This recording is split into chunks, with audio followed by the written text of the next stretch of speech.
Hello everyone, welcome back to my channel. दोस्तों, जैसा आप जानते हैं कि इस समय हम लोग एनसीईआरटी कॉन्सेप्ट सीरीज कर रहे हैं, जिसमें सबसे पहला सेक्शन जो हमने चूज किया है वो है हिस्ट्री।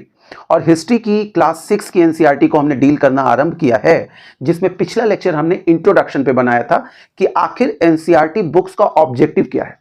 आप सबसे मेरी रिक्वेस्ट है कि अगर आपने इस वीडियो को नहीं देखा है तो इसका लिंक डिस्क्रिप्शन बॉक्स में है, आप वहां से इस वीडियो को कनेक्ट कर सकते हैं। और आज के इस लेक्चर में जो आज हम लेक्चर शुरू करने वाले हैं, इसमें हम एनसीईआरटी क्लास 6 की पहले चैप्टर की बात करेंगे, जिसका नाम है what, where, how and when.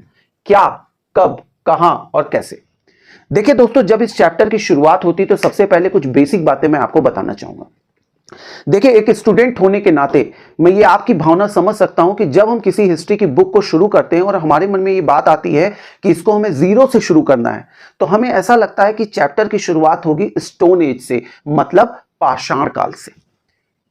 लेकिन जब अचानक हम 6 की एनसीईआरटी खोलते हैं और पहला चैप्टर दिखाई देता है what, where, how and when, क्या, कब, कहां और कैसे, तो हमें अंदर से थोड़ा सा असंतोष सा महसूस करते हैं।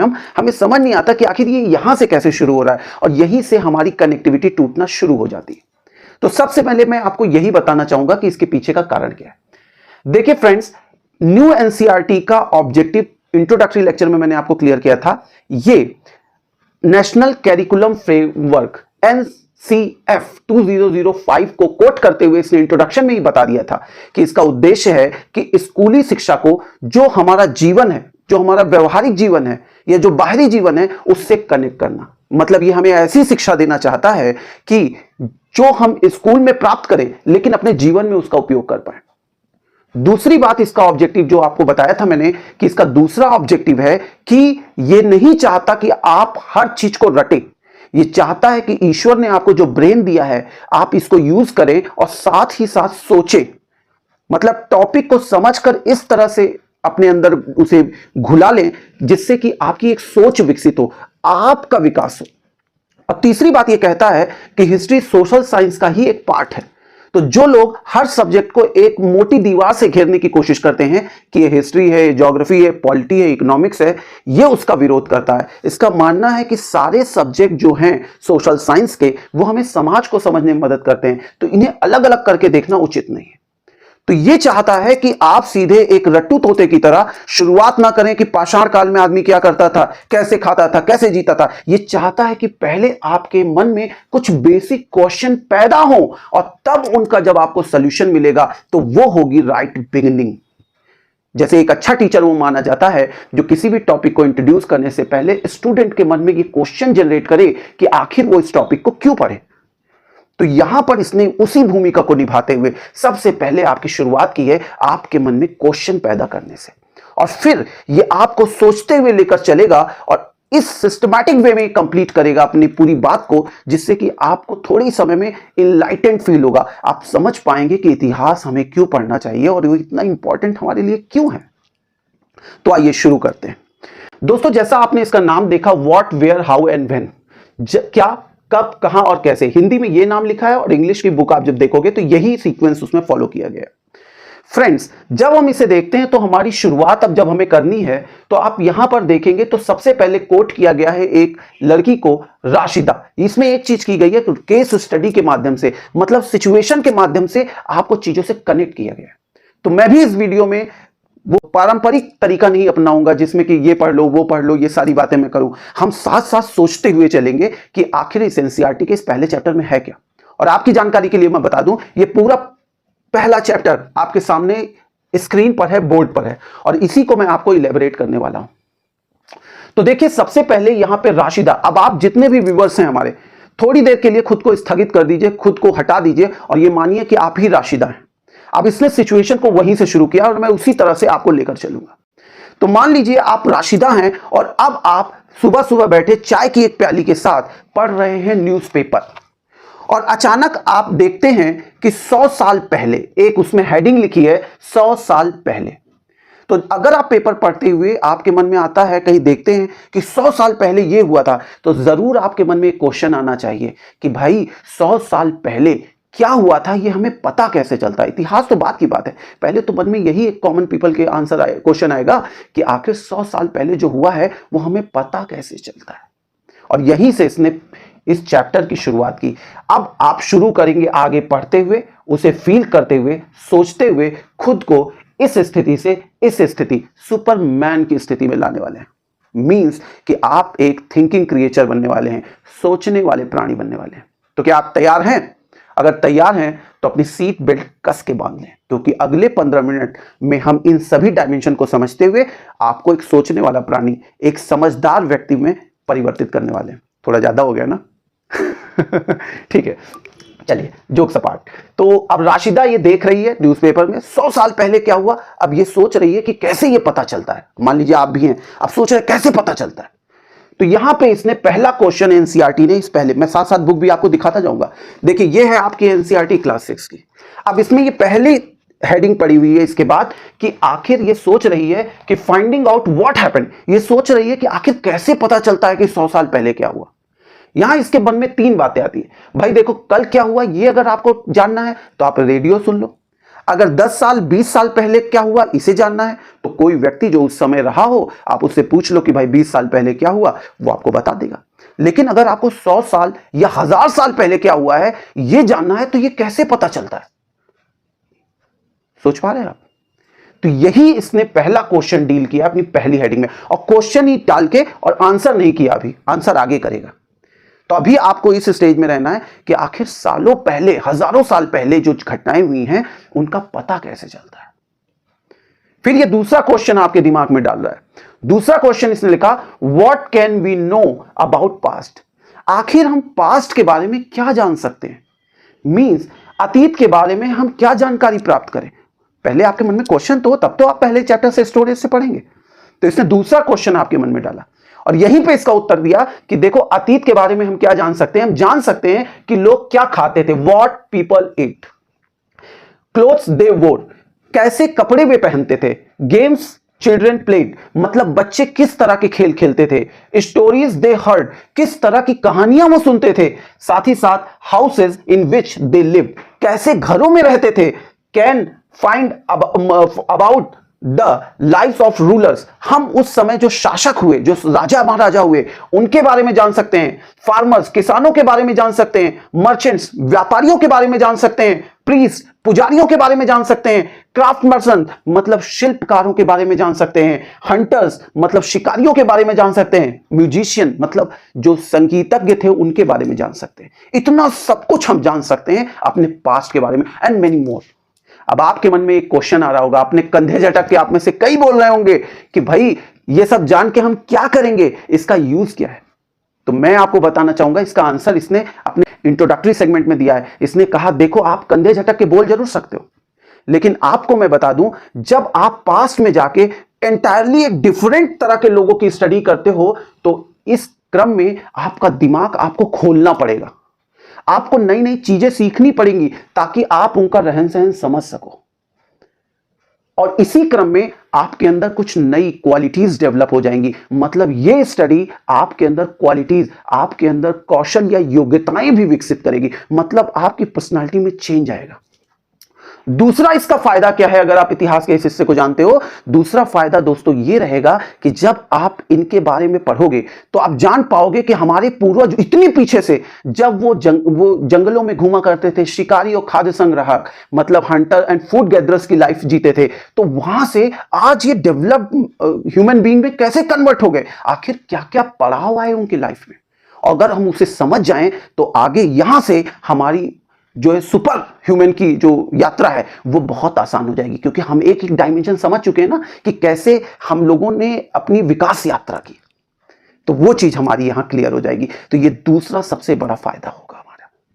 तो हिस्ट्री, इसीलिए हम कहते हैं history is a mirror of human civilization and culture which reflects real picture of success and failures, rises and downfalls before the coming generation. इतिहास एक दर्पण की भांति है जो हमारे पूर्वजों की सफलताओं एवं असफलताओं, उत्कर्ष एवं अपकर्ष का भावी चित्र आने वाली पीढ़ियों के समक्ष प्रस्तुत करता है। तो ये दूसरी सबसे महत्वपूर्ण बात और क्वेश्चन और उसका आंसर इसने दिया। तो देखिए कैसे ये क्वेश्चन आपके अंदर डाल रहा है। तीसरी हेडिंग इसने, तीसरा क्वेश्चन आपके सामने इसके आगे रखा, वेयर डिड पीपल लिव, लोग कहां रहते थे और कब। अब देख लीजिए आपके चैप्टर का नाम क्या था, यहीं पे इस बात को आपको समझना होगा। तो दोस्तों जब आप यहां चैप्टर का नाम देखते हैं तो यहां है what, where, how and when, क्या, कब, कहां और कैसे। लेकिन जब ये क्वेश्चन पूछता है तो जब आप इसे स्ट्रक्चर करते हैं इसके अकॉर्डिंग, तो सबसे पहले क्वेश्चन है हाउ, कैसे, कैसे पता लगाएं इसने रखा है। तो यहां पर जब आप नाम में आते हैं तो कैसे आ जाएगा पहले नंबर पर, मतलब क्वेश्चन में ये पहले है कैसे। फिर व्हाट, अतीत के बारे में क्या पता लगाएं, मतलब यहां व्हाट दूसरे नंबर पर है, व्हाट मतलब क्या।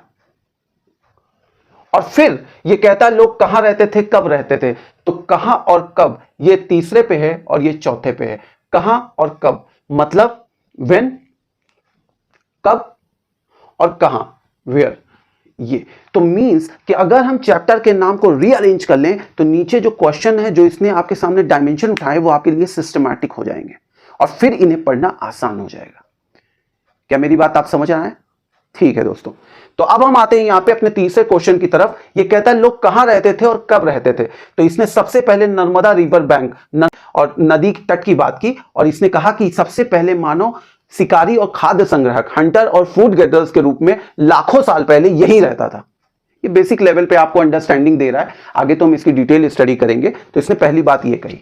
दूसरी बात कही कि इसने देखेंगे सुलेमान और किरथर हिल्स की बात की, पहाड़ी की बात की, सुलेमान और किरथर हिल्स, नीचे मैप दिया है, उसमें कहा कि यही वो जगह है जहां मनुष्य ने सबसे पहले फसलों को उगाया और पशुपालन शुरू किया और फसलों के रूप में उसने सबसे पहले गेहूं और जौ का उत्पादन किया। गेहूं मतलब जिसे आप कहते हैं वीट और जौ जिसे आप कहते हैं बार्ले। तो सबसे पहले 8000 साल पहले व्यक्ति ने यहीं पर सबसे पहले फसलों को उपजाना आरंभ किया। भारतीय उपमहाद्वीप के संदर्भ में यह बात कही जा रही है। फिर उसके बाद आती है बात गारो हिल्स और विंध्यन रेंज, ये इसकी बात करता है। ये कहता है तो गारो हिल्स और विंध्यन रेंज के पास पहली बार एग्रीकल्चर डेवलप हुआ प्रॉपर, जो कृषि का नियमित कह सकते हो विकास हुआ, वो गारो हिल्स और विंध्यन रेंज के पास हुआ। और फिर इसने बताया कि विकास के क्रम में आगे सिंधु नदी और उसकी सहायक नदियों के पास भारत में पहला नगरीकरण आया, मतलब ये हड़प्पा सभ्यता की बात कर रहा है जो सिंधु और उसके सहायक नदियों के पास सबसे पहले आया था। फिर आगे बढ़ते हुए कहता है गंगा और उसकी सहायक नदियों के पास सबसे पहले मगध साम्राज्य की शुरुआत हुई, मगध से। तो इस तरह से आप देखते हैं, तो इसने एक इंट्रोडक्शन दिया कि किस तरह अलग अलग समय पे अलग अलग चीजों की शुरुआत हुई अलग अलग जगहों से। ये इसने अपना तीसरा क्वेश्चन दिया और उसका आंसर दिया। तो इस तरह आप अभी तक समझ चुके हैं हाउ, व्हाट, वेयर। अब आप मुझसे एक क्वेश्चन कर रहे होंगे कि सर ये जो पहला क्वेश्चन था कैसे पता लगाएं, ये तो इसने आंसर यहां किया ही नहीं। यही चीज आपको समझनी है, इसका आंसर अभी आगे करेगा, अभी इसने आंसर इसका किया नहीं है। अब इतना करने के बाद इसने 3 क्वेश्चन आपके सामने रखे जिसमें 2 के आंसर इसने दे दिए। अब यहां पे आता है most creative section of this NCERT, जो आपको कॉन्सेप्ट के लेवल पे काफी इनरिच करता है। ये है वो हिडन जेम। ये यहीं पर ये आपको एक कॉन्सेप्ट के लेवल पे बहुत अच्छी बात बताता है। ये बताता है कि हमारी सांस्कृतिक परंपराएं जो इतनी समृद्ध हैं, reason behind our enriched cultural tradition, ये उसकी चर्चा यहीं पर करता है कि आखिर ये इतनी रिच कैसे हैं। तो इसके संदर्भ में ये कहता है, एनसीईआरटी कहती है कि भारतीय उपमहाद्वीप में लोग शुरू से यात्रा करते रहे। ये यात्रा हमेशा जोखिम भरी रही है, इसमें तमाम तरह की दिक्कतें रही हैं, लेकिन फिर भी लोग रुके नहीं, लोग यात्रा करते रहते थे भारतीय उपमहाद्वीप में। अब भारतीय उपमहाद्वीप का मतलब क्या है? जैसे भारत हो गया, पाकिस्तान, नेपाल, भूटान, आप समझ रहे हैं ना, इसके बारे में जानकारी है आपको भारतीय उपमहाद्वीप के संदर्भ में? बिल्कुल। तो भारतीय उपमहाद्वीप में लोग हमेशा यात्रा करते रहे हैं, कभी काम की तलाश में यात्रा करते थे, कभी वो प्राकृतिक आपदाओं, कहीं कोई ऐसी नेचुरल डिजास्टर आ गया उसके लिए यात्रा करनी पड़ी उनको मजबूरी में, या फिर कभी सेनाएं एक दूसरे क्षेत्र को जीतने के लिए एक मूव करती थी तो वहां पर भी यात्रा होती थी। और इसी क्रम में कहता है कि कई बार व्यापारिक काफिले, मतलब जो मर्चेंट्स होते थे, वो भी मूव करते थे एक से दूसरी जगह। मतलब प्राचीन काल में जब सिचुएशन इतनी खराब थी, ट्रांसपोर्टेशन नहीं था, तब भी लोग एक जगह से दूसरी जगह मूव करते थे। और इसने कहा इसी क्रम में आप यहाँ पे धार्मिक गुरु जो होते थे, शिक्षा या ज्ञान को एक जगह से दूसरी जगह फैलाने के लिए धार्मिक यात्राएं भी किया करते थे, या किसी रिलीजियस प्लेस को विजिट करने के लिए यात्राएं करते थे। ओवरऑल देखें तो लगातार लोगों ने यात्राएं की और इसी क्रम में उनका विचारों का आदान प्रदान, मतलब वो लोग थॉट्स को एक्सचेंज करते रहे। कई बार ऐसा भी हुआ कि बाहर से भी विदेशी लोग भी भारत आए और यहीं बस गए, अपने कल्चर को लेकर आए, वो भी यहीं पे घुल मिल गया। तो जो हमने इतना ज्यादा मूवमेंट किया प्राचीन काल में, अपने विचारों का आदान प्रदान किया इतनी विपरीत परिस्थिति में, और साथ ही साथ बाहरी लोगों को भी अपने में समाहित कर लिया, यही कारण है कि भारत का कल्चर इतना ज्यादा एनरिच्ड है। तो जो आप कहते हैं यूनिटी इन डाइवर्सिटी, भारत में विविधता में एकता है, तो आज जो आप ये क्लेम करते हैं इसकी जड़ प्राचीन काल में ही लग चुकी थी, बोई जा चुकी थी। ये प्राचीन काल में ही इसकी जड़ पड़ चुकी थी, दूसरे शब्दों में आप कहें तो आप समझ पा रहे हैं कि ये पहला कॉन्सेप्ट इसने यहां पे डिस्कस किया।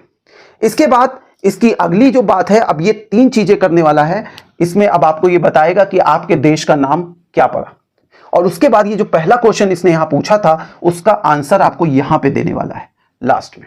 यही कनेक्टिविटी हमारे पास नहीं होती, इसीलिए हम एनसीईआरटी को समझ नहीं पाते। तो अब ये इसके बाद बताएगा दूसरे कॉन्सेप्ट को। देखिए जो रेड कलर से मैंने लिखा है, मतलब ये कॉन्सेप्ट्स हैं जो बीच बीच में उसने फिलर्स के तौर पे डाले हैं। मेनली चैप्टर 1 में वो इन 3 क्वेश्चन को डील कर रहा है, ठीक है, इन 3 क्वेश्चन और इनके आंसर्स को डील कर रहा है। ये सब फिलर्स हैं जो कॉन्सेप्ट उसने आपको बीच बीच में दिए। अब अगली बात वो डिस्कस करता है कि भारत में जो इंडिया या भारत जिसे कहते हैं, ये देश का नाम पड़ा कैसे। तो सबसे पहले इसने बताया इंडिया क्यों पड़ा भारत का नाम। इसके पीछे इसने रीजन दिया कि सबसे पहले ईरानियों ने हम पे अटैक किया, और फिर उसके बाद पीछे पीछे यूनानी आए। ईरानियों में नाम था दारा, डेरियस नाम था उसका। उसने तो भारत के पंजाब और सिंध रीजन पे कब्जा करके भारत को अपना 20वां प्रांत भी इन दोनों रीजन को बना लिया था, और ढेर सारी इनकम भी होती थी उसकी। और आगे उसके बाद जब ईरानी साम्राज्य कमजोर पड़ा तो सिकंदर के रूप में यूनानी आ गए भारत में। उन्होंने भी कई क्षेत्रों पे कब्जा किया, हालांकि वो लंबे समय तक नहीं कर पाए। तो यहां पे ये कहता है कि जब ये ईरानी और यूनानी आए तो इन लोगों ने सिंधु नदी को देखा। किसको देखा? सिंधु नदी को। और सिंधु नदी के लिए इन्होंने प्रयोग किया 2 शब्द, हिंदोस या इंदोस। क्या वर्ड यूज किया? हिंदोस, देखेंगे, हिंदोस या इंदोस, इन 2 शब्दों का यूज किया। और यहीं से आगे चल के वर्ड आ गया इंडिया। तो जो आप इंडिया कहते हैं वो यहीं से आया है, हिंदोस या इंदोस से। और इसको देने का क्रेडिट जाता है यूनानियों को या फिर ईरानियों को। इन्हीं दोनों लोगों ने इसको ये नाम दिया, आगे यहीं से आ गया इंडिया।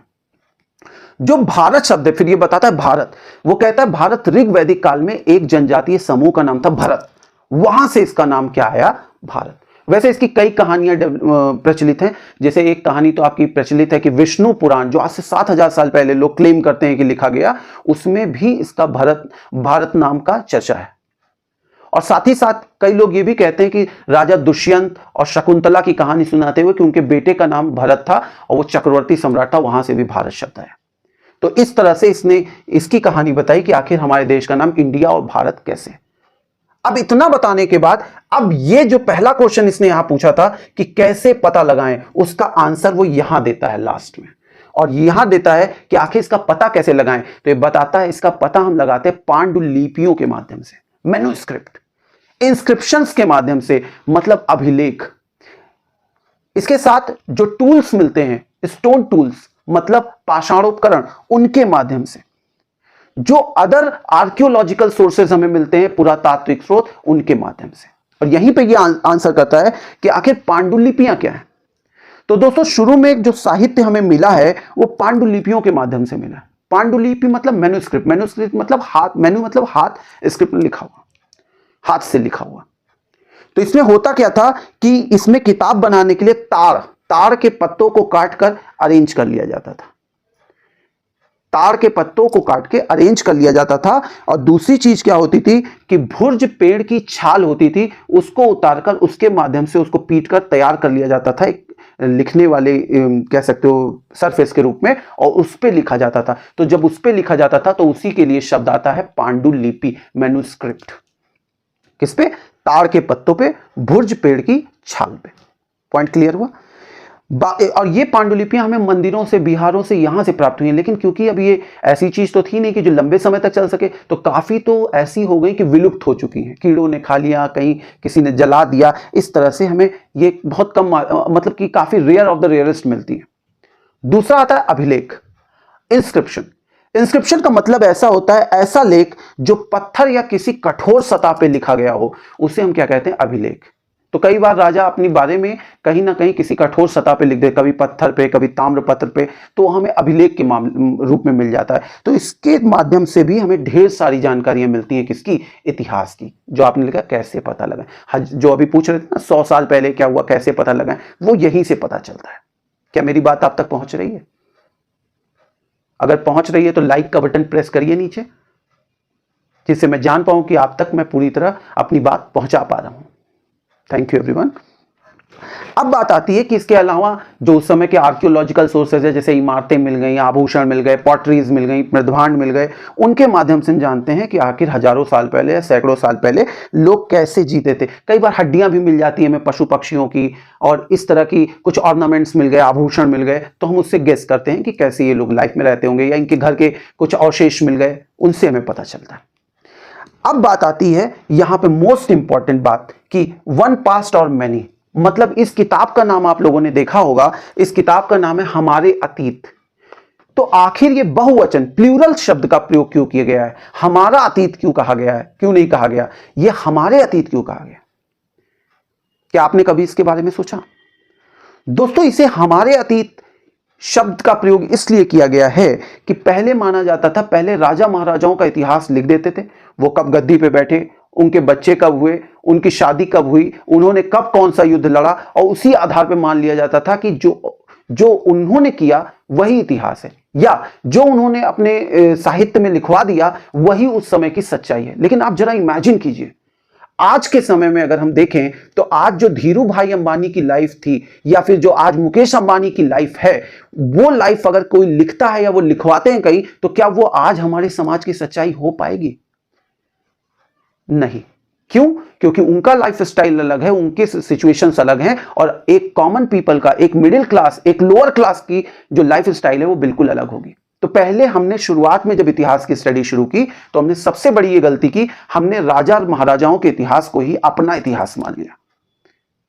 तो अब इसी तरफ आपका ध्यान इंगित करने के लिए इसका नाम रखा गया है, इस बुक का नाम रखा गया है हमारे अतीत। मतलब अब ये अतीत सिर्फ एक का नहीं है, अब ये अतीत है राजा महाराजाओं के साथ शिकारियों का, मछुआरों का, पशुपालकों का, किसानों का, आम जनमानस का, लोअर क्लास का, महिलाओं का, हर एक का अतीत अलग अलग है। और जब हम इसमें घुसकर इसकी स्टडी करेंगे तभी हम समाज की एक वास्तविक रूपरेखा आपके सामने रख पाएंगे। यही कारण है कि 6 की एनसीईआरटी का नाम है हमारे अतीत। क्या मेरी बात आप तक पहुंच पा रही है? Very good. अब बात आती है तिथियों का, मतलब last but not the least. दोस्तों, यहां पे यह बताया गया है कि ईसा मसीह के जन्म से पहले के समय को हम लोग जोड़ते हैं बीसी से, और जो जन्म के बाद का समय है उसे बोलते हैं एडी। जैसे आज ये ईयर है 2023, 2023, तो इसका 2023 एडी लिखेंगे। क्या लिखेंगे? 2023 एडी। एनो डोमिनी मतलब ईसा मसीह के जन्म के बाद का समय। तो मतलब जब मैं बोल रहा हूं 2023, तो इसका मतलब ईसा मसीह के जन्म से 2023वां साल ये चल रहा है।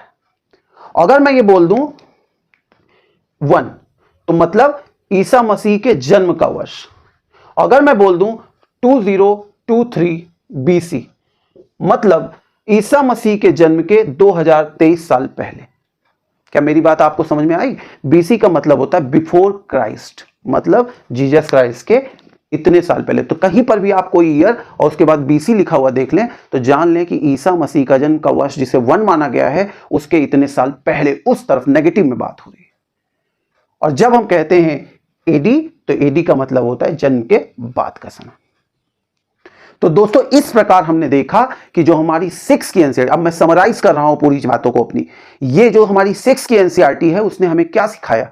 मैं आपको 30 सेकंड का टाइम देता हूं, आप जरा सोचकर अपने दिमाग में इसे रीअरेंज कीजिए, क्योंकि जब तक आप विभिन्न पहलुओं को स्टडी नहीं करेंगे अलग अलग, तब तक आपकी जो स्टडी होगी वो अधूरी होगी। जब तक ये आपके सोच के स्तर पर ना पहुंचे तब तक कोई भी स्टडी आपको फल देने वाली नहीं हो सकती, आपके काम की नहीं है, वो कंप्लीटली वर्थलेस है। तो जल्दी से सोचिए कि आखिर इस पहले चैप्टर ने आपको दिया क्या। आप सबके पास 30 सेकंड का टाइम है। ओके, अब मैं समराइज कर रहा हूं। देखिए, क्लास 6 की जो हिस्ट्री की ये एनसीईआरटी, उसका पहला चैप्टर हमें क्या सिखा के जाता है? वो हमको सिखाता है कि आप पहले अपने मन में क्वेश्चन पैदा कीजिए, क्वेश्चन पैदा करके, और तभी आप जब उसका आंसर पाएंगे तो वो आपके लिए सीखने वाला एक्सपीरियंस होगा। और यहां पे वो इस बात को सही प्रूफ करता है कि रीड, फील और थिंक के माध्यम से ही ह्यूमन ब्रेन को एक्टिव मोड में डाला जा सकता है। ये कहता है कि 3 क्वेश्चन आपके सामने रख देता है। फाइंडिंग आउट व्हाट हैपेंड, कैसे पता लगा, मतलब इतिहास के बारे में हमें कैसे पता चलता है, ये पहला क्वेश्चन आपके दिमाग में रखता है। फिर ये कहता है what can we know about past, हम अतीत के बारे में क्या जान सकते हैं, मतलब कैसे पता लगाएं और क्या जान सकते हैं। और तीसरी बात ये कहता है वेयर डिड पीपल लिव और व्हेन, मतलब लोग कहां रहते थे और कब। इस तरह से इसने स्टोन एज से पहला चैप्टर शुरू करने की बजाय आपके मन में पहले इन 3 क्वेश्चन को प्लांट किया, और फिर इन तीनों का पहले का आंसर यहां पे, दूसरे का आंसर उसके जस्ट बाद, तीसरे का आंसर उसके जस्ट बाद आपको दिया। इसके बाद इसने 1, 2, 3 और 4 कंसेप्ट को डील किया, मतलब जो इन क्वेश्चन से अलग 4 बातें आपको बताई, 4 विचार आपको दिए। पहला कि हमारी सांस्कृतिक परंपराओं की समृद्धि का कारण क्या है, reason behind our enriched cultural traditions. दूसरा, देश का नाम, नेम्स ऑफ द लैंड, हमारे देश का नाम भारत या इंडिया क्यों है। तीसरा, वन पास्ट और मैनी, हम 6 की एनसीईआरटी का नाम है हमारे अतीत, आवर पास्ट, तो इसमें इसने आंसर किया है कि उसे यह नाम क्यों दिया गया है। क्या हमारे देश का कोई एक पास्ट है या एक से ज्यादा पास्ट है। ये बहुत इंपॉर्टेंट हेडिंग है, इसे वीडियो में जरूर 2 बार से सुनिएगा।